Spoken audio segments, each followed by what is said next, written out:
Good afternoon. Today I'm going to play for you some more Chopin, my very favorite composer, and I want to tell you a little bit more about him. He was never married. He had a long-term relationship with Aurora Dupont, who was also known as George Sand, the novelist. So she was quite the shocking person back in the day. She wore long pants and smoked cigars and refused to go by her own name because women were not respected.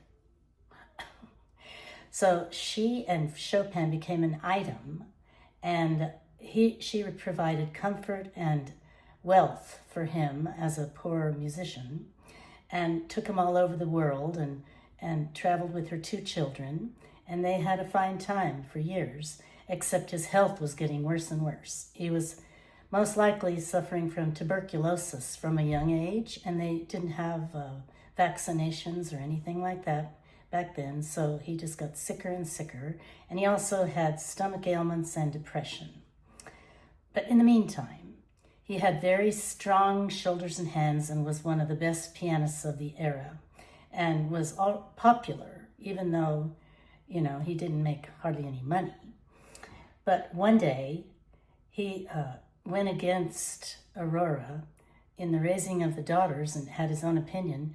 And she said, well, I don't want to have any more to do with you. So she left him in the middle of some castle and never spoke to him again. So he went back to Paris to live and called his sister, who was also a pianist. And she came and took care of him, and he was disconsolate and just so depressed. And he died at age 39. What a waste. So I'm going to play one of his beautiful, beautiful pieces that he managed to compose in the short time he was on the earth. This is Fantaisie Impromptu, one of my favorites. And it's very difficult, like a lot of his music is, because the right hand rhythm is different than the left hand. And you play them in the cracks. So the right hand's going,